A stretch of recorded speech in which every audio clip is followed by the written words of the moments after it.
Bonsoir, un nouveau numéro du 7-8 politique sur TV Fil 78. Cette semaine, je reçois notamment Henri Pailleux, maire d'hiver droite de Coignères depuis 1986. Il vient d'annoncer sa démission. Il nous expliquera tout à l'heure pourquoi. C'est un homme engagé. Il vient de publier La force de la conviction, un maire et ses combats aux éditions de l'Archipel.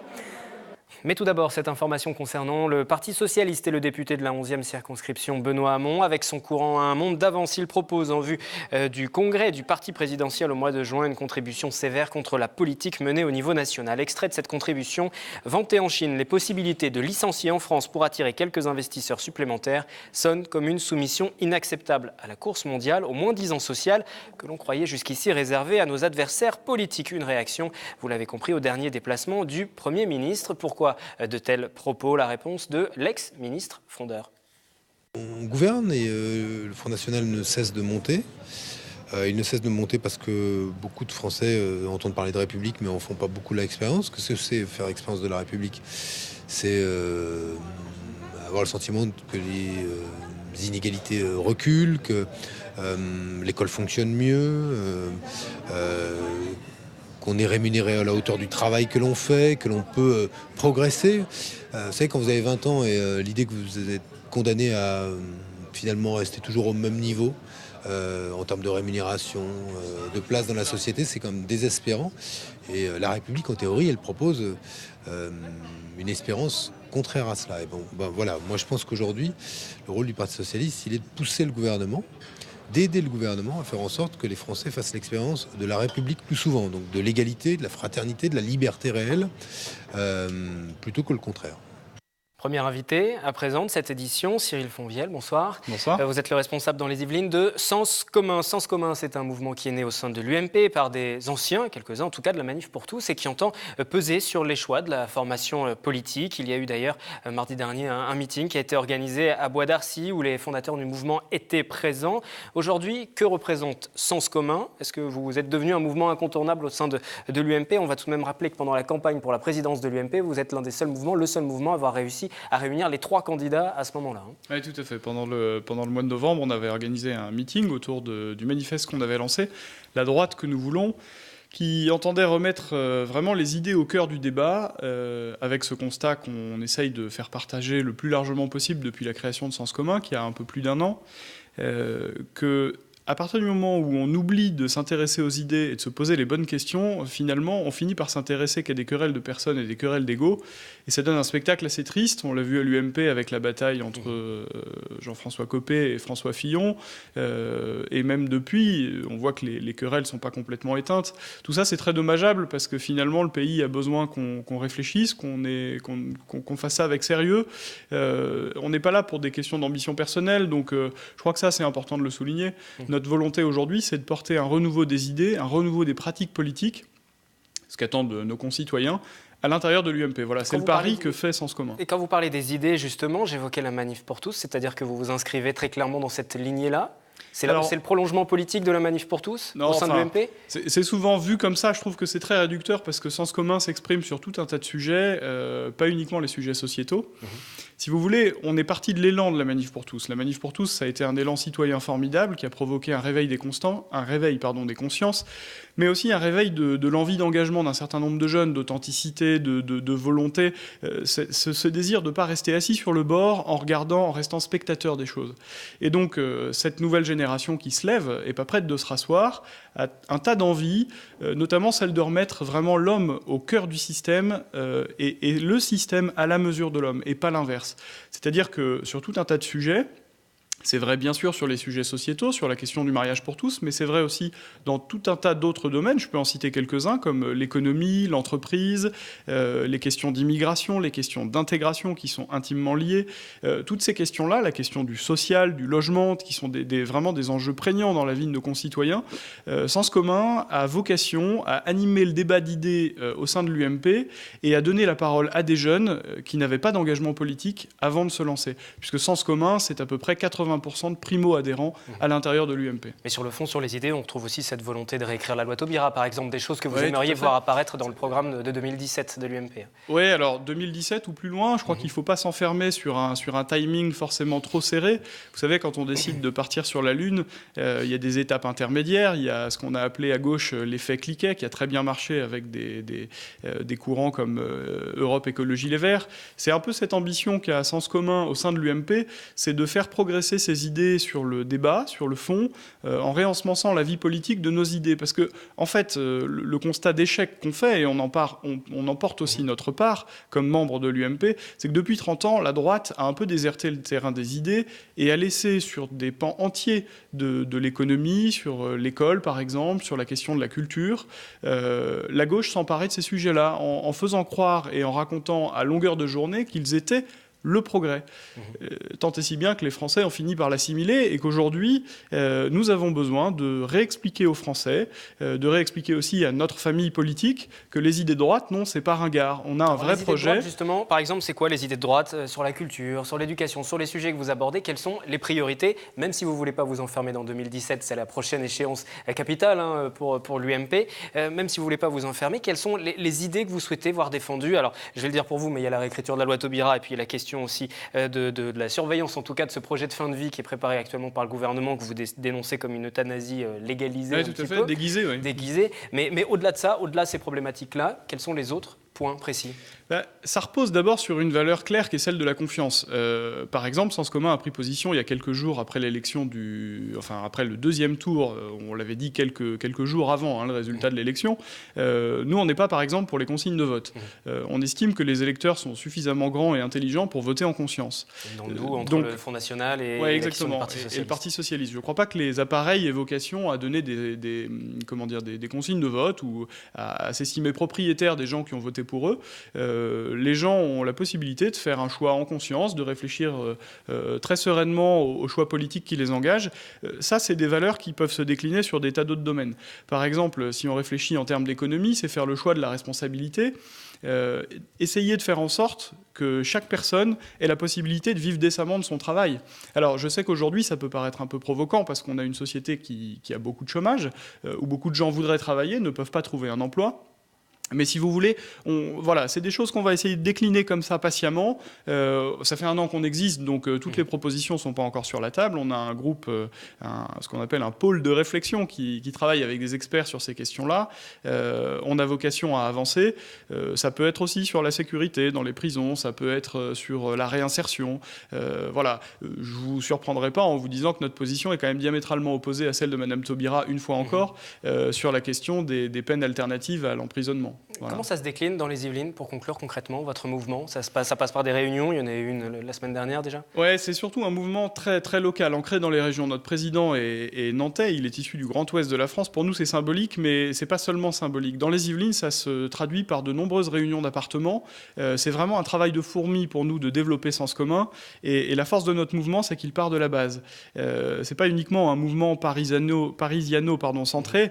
Donc ce développement par petites touches, par petites réunions d'appartements qui réunissent rarement plus d'une vingtaine de personnes, ce qui nous mobilise d'ailleurs de nombreuses soirées. Je veux remercier tous ceux qui nous accueillent.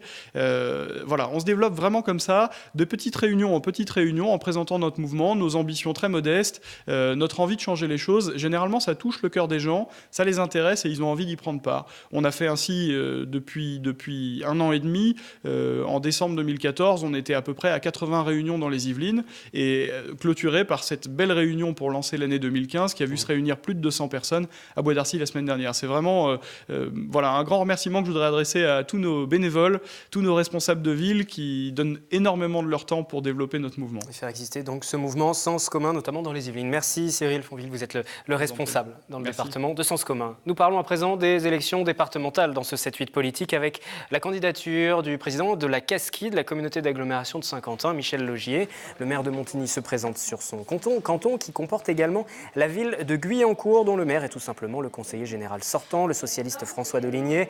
Un combat qui sera particulièrement suivi de par les fonctions occupées par les deux hommes et qui ressemblera fortement à un troisième round après les dernières municipales. Et puis, sur le canton de Trappes cette fois-ci, les candidats de la gauche se veulent rassembler. Cela concerne aussi les communes d'Elancourt, de la Verrière, Alain Hajaj, maire communiste de la Verrière, Janine Marie, première adjointe d'hiver gauche de la mairie de Trappes, la conseillère générale sortante, ont décidé de faire équipe, une union sans doute pour éviter une déconvenue de la gauche face à la droite, représentée par Jean-Michel Fourgousse, le maire UMP d'Elancourt, premier vice-président de Saint-Quentin. Scrutin de mars, toujours le Front National qui sera bien présent dans les 21 cantons. C'était annoncé que contre le département des Yvelines, son responsable Philippe Chevrier ne cache pas ses ambitions. Il veut tout simplement faire du Front National le premier parti des Yvelines. Il n'y a actuellement aucun conseiller frontiste dans les Yvelines. Les listes déposées, binômes, hommes-femmes viennent d'être tout juste présentées en préfecture. C'est au micro de Catherine Zulato que l'on retrouve Philippe Chevrier. Très sérieusement, nous voulons gagner le département. Nous sommes scandalisés par la manière dont ce département est dirigé par quelqu'un qui n'est rien d'autre qu'un repris de justice. Comment se fait-il qu'il a récupéré la direction du département alors avec la complicité des différents élus de l'UMP? C'est un véritable scandale. Nous allons le dénoncer, bien entendu, et nous voulons remplacer cette équipe. Les axes de campagne, vous savez, on a été dans les conseils municipaux depuis un petit moment. On a vu assez rapidement le désastre financier de certaines villes et la manière dont, soi-disant, des députés UMP qui se targuaient d'être des économistes géraient d'une manière désastreuse les finances de leur mairie. Donc ces gens-là, on les retrouve au Conseil général. Rétablir une certaine justice sociale dans la gestion de ce département, tout en ayant des finances équilibrées.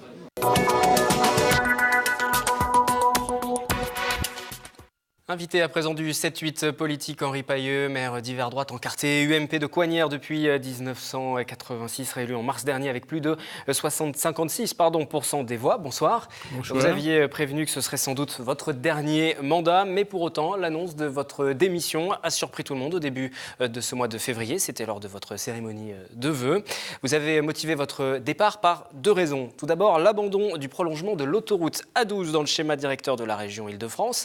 C'était l'an dernier, ça devait permettre de désengorger la nationale 10. 65 000 véhicules traversent votre commune. Et puis il y a aussi le dossier de l'intercommunalité, ça on va y revenir juste après. Déjà sur le prolongement de la 12, c'est aussi votre démission, une démission de contestation, c'est comme ça qu'il faut l'apercevoir ?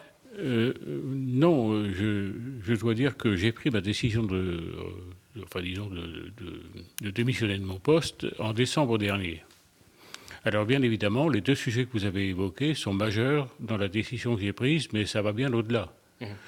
J'avoue que je vis dans un pays que je ne comprends plus. Alors, pour préciser les choses, je suis rentré au conseil municipal de Coignères en mars 83, j'ai été élu maire en 86. Ça fait donc près de 30 ans que je suis aux affaires sur Coignères, mais je me suis engagé en politique à 18 ans en 1958 avec le retour du général de Gaulle, ce qui signifie que je suis gaulliste, et profondément gaulliste. Et aujourd'hui, dans la France, telle qu'elle évolue, je ne me reconnais pas dans mes valeurs. Et donc j'ai décidé en décembre que je n'acceptais plus de servir de caution, je dirais, dans un système qui ne me va pas du tout. La question de l'autoroute, juste pour revenir aussi sur l'intercommunalité, on vous a déjà entendu à ce sujet sur cette antenne, mais là aussi, rejoindre Saint-Quentin-en-Yvelines, c'est impensable et ça va au-delà de vos convictions et vous ne pouvez pas passer au-delà de ce problème-là. On rappelle qu'il y a une obligation au 1er janvier de rejoindre Saint-Quentin-en-Yvelines. Oui, non, mais écoutez, pour faire court, il faut savoir que nous en sommes sortis en 84. De la ville nouvelle. Et à l'époque, Gaston Defferre m'avait imposé de payer une participation financière extrêmement élevée à la ville nouvelle, d'une part, et de céder 25 hectares du terrain des Bécanes à la ville de la Verrière. Bon. Et puis aujourd'hui, eh bien, on nous remet en ville nouvelle, et là, il y a quelque chose que je ne comprends pas. C'est quelque chose qui m'est totalement insupportable.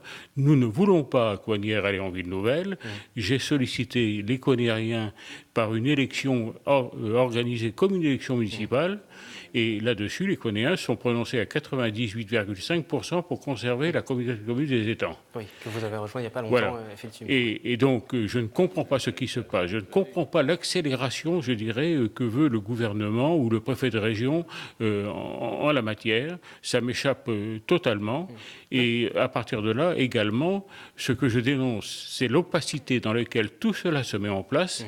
Parce parce que la CRCI, qui est la commission régionale, qui décide de tout cela sur proposition du préfet de région, eh bien, elle a été, paraît-il, élue par des représentants des CDCI, et moi, personnellement, je n'ai jamais élu personne en CDCI dont on m'a viré parce que j'y appartenais avant les élections municipales. Donc tout ça pour vous, c'est une illustration aujourd'hui de cette politique que vous disiez à travers laquelle vous ne vous reconnaissez pas, le monde politique tel qu'il fonctionne. Je ne me reconnais pas. On est dans un monde, il n'y a plus de morale, il n'y a plus d'éthique. C'est l'intérêt particulier qui prend le pas sur l'intérêt général. Et donc, moi, je suis désolé, mais je n'ai pas été élevé comme ça, ni par mes parents, ni par mes éducateurs. Vous êtes désabusé aujourd'hui de la politique ? Je suis totalement désabusé de la politique. Je reste néanmoins à l'UMP. Vous n'allez pas rendre complètement votre carte, quitter le monde de la politique avec votre départ qui devrait se situer entre mars et avril ? Non. Je suis un fidèle depuis 1958, donc j'ai été à l'UNR, j'ai été à l'UDR, j'ai été au RPR, aujourd'hui je suis à l'UMP. Je ne suis pas des gens qui, devant les caméras, déchirent leur carte de membre, voilà, excusez-moi, pour faire du cinéma, quoi. Non, je vais garder mon engagement UMP, d'abord parce que j'estime qu'il faut être engagé dans la vie, et là-dessus, excusez-moi, mais si je regarde l'ensemble de tous les partis existants en France, je ne me reconnais nulle part, donc je vais là où je me reconnais le mieux. Encore une fois, l'UMP, même si, ma foi, le gaullisme à l'UMP, on peut en discuter, et longuement même. Ce parcours, cette conviction, vous avez décidé d'en parler également dans un ouvrage, La force de la conviction, Amer et ses combats. C'est aux éditions de l'Archipel. Et vous l'avez en main, justement. Cet ouvrage, vous êtes en dédicace actuellement jusqu'à la fin de la semaine à la Maison du Voisinage dans votre commune. C'est disponible également en librairie. Vous le disiez, vous avez débuté très jeune en politique, 18 ans. 18 ans, oui. La motivation pour vous engager à cet âge-là ? C'est tout simplement parce que j'étais dans une famille qui était gaulliste, d'une part, et puis d'autre part, je suis ainsi fait que je me suis très très rapidement engagé dans tout un tas de choses, et le retour du général m'a frappé. Et de ce fait, je me suis immédiatement engagé. Et d'ailleurs, à l'époque, j'étais le plus jeune encarté de l'UNR. Et Michel Debré, qui était à l'époque Premier ministre, m'avait pris sous son aile protectrice, d'ailleurs. Mais comme je fais 10 000 choses, je n'avais pas terminé mes études. Donc, je ne me suis véritablement engagé à Coignères dans la politique, et au Conseil général par la suite, assez tardivement, il faut dire. Ça veut dire que vous n'aviez pas l'ambition de faire carrière en politique ? Je n'ai jamais eu l'ambition de faire carrière en politique. D'ailleurs, je suis devenu maire de Coignères tout à fait par hasard. Je ne le voulais pas. Je suis devenu ensuite conseiller général des Yvelines tout à fait par hasard. Gérard Larcher m'ayant convoqué en 93 dans son bureau à 20h30 le 24 décembre, 2 heures avant le réveillon. Je ne savais pas pourquoi il me demandait de venir le voir. Et tout de go, il m'a dit, écoute, ça y est, j'ai décidé, c'est toi qui vas aller au cantonal. Voilà. Et ce n'est que pour lui faire plaisir, et j'y étais, en me disant que Georges Mougeot, qui était le sortant, serait réélu, que je serais battu. Mais comme j'aime les campagnes et que je voulais lui faire plaisir, je lui ai dit oui. Et alors là-dessus, j'ai été élu. Vous avez été élu. Vous êtes connu pour votre franc-parler, pas de langue de bois avec vous, quitte parfois aussi à faire perdre votre famille politique. Le canton de Coignères, on parlait justement des départementales que vous avez réussi à remporter face aux représentants de la gauche de l'époque, qui était maire de Maurepas, Georges Mougeot. Ensuite, en 2008, il y a eu un nouveau scrutin. 2001 d'abord. Il y a eu 2001 et puis il y a eu ce dernier scrutin où il y a eu cette candidature de l'UMP qui a été donnée, porter l'investiture à Gérald Favier, premier adjoint non, pas du tout. au maire d'Élancourt. Non, vous n'êtes pas du tout. Le comité départemental de l'UMP m'a donné l'investiture par 485 voix sur 495 votants. Et là-dessus, donc, Jean-Michel Faurousse, qui est un personnage, il est ce qu'il est, le maire d'Élancourt, oui, je dirais, a décidé, et je n'ai jamais compris pourquoi, parce que moi je l'ai toujours soutenu, a décidé de présenter en dissidence son premier adjoint contre moi. Et entre les deux tours, vous avez maintenu votre candidature. Il y a eu 2 candidatures à droite. Je les avais prévenus dès le départ. J'étais vice-président du Conseil général sortant, d'une part, et d'autre part, j'avais fait le score que je viens de dire au comité départemental. Et donc, j'estimais que M. Favier devait se retirer. D'ailleurs, c'est même pas Favier qui menait la campagne, c'était Faurousse qui la menait. Il a fait appel au national pour essayer d'invalider mon investiture départementale.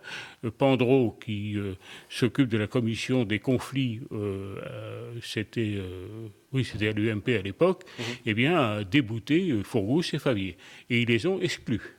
Et vous n'avez pas de regret qu'il y ait eu ces tensions au sein de votre famille politique ou d'avoir autant pesé et en fait au final de ne pas faire de langue de bois? Quelquefois en politique, est-ce qu'il ne faut pas en faire de la langue de bois? Ah non. Non. Jamais? Non, jamais, non. Vous n'avez aucun regret sur toutes ces années en politique? Le seul regret que je peux peut-être avoir, c'est que j'aurais pu faire une autre carrière politique que si, en 1958, 60, 65, on va dire, eh bien, je m'étais franchement engagé. Parce que je connaissais tout le monde au sein de l'UNR à l'époque. Et j'étais très introduit. Mais comme je faisais de la haute montagne, comme je faisais de l'aviron, comme je n'avais pas terminé mes études, j'avais mon service militaire à faire. Enfin, vous voyez, j'avais beaucoup de choses à faire encore. Donc, non, j'étais un bon militant de base. Je collais, j'affichais, je distribuais, je faisais les boîtes aux lettres, et puis voilà. Et ça me suffisait à mon bonheur. Ce que vous n'aimez pas qu'on dise de vous, c'est que vous êtes un animal politique, personnage atypique en politique. Je ne peux pas dire que je sois un animal politique, non. Non, je ne me sens pas tel, en tous les cas. Vous êtes en tout cas un personnage atypique, vous êtes aussi un homme de la nuit, vous travaillez la nuit, vous vous couchez à 8h du matin. Depuis 1951, je ne me suis jamais couché avant 7h du matin. Et pourquoi? Pourquoi travailler la nuit? Vous êtes plus inspiré la nuit, tranquille? Non, c'est comme ça. J'étais un horrible chahuteur quand j'étais en pension chez les Jésuites. Et je chahutais toute la nuit, donc je ne dormais pas du tout. Et ça ne m'a jamais quitté. Et donc, on peut le dire, même si, effectivement, pour le coup, ce n'est pas politiquement correct, mais pour travailler la nuit, c'est cigare. Ah oui, je fume 14 cigares, 14 cigares par nuit. Et puis avant de me coucher, je me prends un petit verre de cognac pour maintenir la santé. Et vous allez continuer sur ce rythme-là, même une fois que vous serez plus maire de Coignères? Oui, absolument, parce que j'ai des tas d'activités.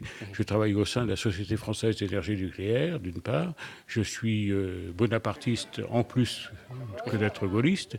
Et donc, je travaille à la Fondation Napoléon et au souvenir napoléonien. Vous parliez tout à l'heure de votre déception envers la politique. Vous êtes désabusé aujourd'hui de voir comment les choses évoluent. Est-ce que vous avez le sentiment de pouvoir encore peser, d'inverser à votre échelle un petit peu les choses, même sur le secteur? Quel message vous passerez par exemple à votre successeur au sein du conseil municipal? Non, je ne rêve pas. Je me retire et lorsqu'on sait très bien que lorsqu'un homme politique se retire, très rapidement on l'oublie. Bon. Maintenant, bien évidemment, j'ai tout un tas d'amis dans le département, que ce soit Pierre Biédier, Franck Borotra, Gérard Larcher, et j'en passe. Donc, je ne serai pas, je pense, totalement oublié, mais je n'ai pas a priori l'intention, j'ai quand même 75 ans également, donc avec la vie de Patachon que j'ai pu mener toute ma vie, ça commence à peser aussi. Et donc voilà, donc, je continuerai bien évidemment à suivre activement ce qui se passe. Si je peux mettre mon grain de sel quelque part, je ne manquerai pas de le faire. Et en particulier, je n'ai toujours pas abandonné mon idée d'A12 et mon idée d'intercommunalité. Il y a actuellement des mouvements qui naissent dans le sud de la France contre l'intercommunalité, à Montpellier en particulier. Et je compte bien, je dirais, me rapprocher d'eux pour voir et étudier si éventuellement on peut faire quelque chose. Juste un mot pour rebondir, vous avez évoqué l'oubli. L'oubli, ça ne vous fait pas peur? Qu'on vous oublie, qu'on oublie un homme politique. On le sait, pour les hommes politiques qui ont consacré de nombreuses années, c'est difficile quelquefois de tourner la page, de se dire qu'on n'est plus homme politique, oui, qu'on n'a plus les caméras braquées. C'est vrai que j'en ai fait une première expérience sur le court terme, parce que lorsque j'ai annoncé ma démission à mes vœux le 30 janvier, eh bien, pendant 3 jours, j'étais un peu à plat, je dirais, un peu épuisé. Alors, je ne sais pas si c'est le contre-coup de cela, je n'en sais rien du tout. Mais enfin, bon, en tous les cas, maintenant, ça va bien. Et puis là-dessus, je vais reprendre du poil à la bête, et puis je vais repartir au combat, là où j'aurai un combat à mener. Cette commune de Coignères, juste pour conclure, vous y avez consacré 30 ans en tant que maire, et puis avant en tant que conseiller municipal, même plus de 30 ans, effectivement. Quelle image vous voulez laisser? Vous aimeriez en tout cas que les habitants retiennent? Je dirais que les habitants m'aiment bien, ça c'est clair d'ailleurs, parce qu'il faut quand même savoir que Coignères est une ville qui vote socialiste aux élections nationales à près de 60%, et ils m'ont largement élu au cantonal à plus de 70%, et également au municipal, je suis toujours passé haut la main, quoi. Et donc justement, ils vous aiment bien, mais quelle image vous voulez leur laisser? Quel dossier sur lequel vous êtes le plus satisfait? Écoutez, j'ai fait une plaquette, je dirais, pour faire le bilan de tout ce que j'ai fait en 30 ans, qui est une très très belle plaquette qui a été distribuée à tous les Coignériens. Écoutez, je leur laisse, je dirais, ce petit ouvrage ou cette petite plaquette en souvenir, pour ceux qui veulent la conserver. Et puis pour ceux qui veulent en savoir encore plus sur votre parcours, il y a donc cet ouvrage aux éditions de l'Archipel, La force de la conviction, voilà le combat d'un maire, Henri Pailleux. Merci, maire de Coignères, pour encore quelques mois. Ce sera avril, mars, c'est décidé? Pas encore? Je ne sais pas. Entre le 5 mars et avril. 5 mars, date de votre anniversaire, et le 12 avril. Le vote du budget. Merci à vous en tout cas. C'est la fin de ce 7-8 politique. Prochaine émission le 24 février. Et puis je vous retrouve chaque soir 18h, 19h et 22h30 pour le journal d'information locale.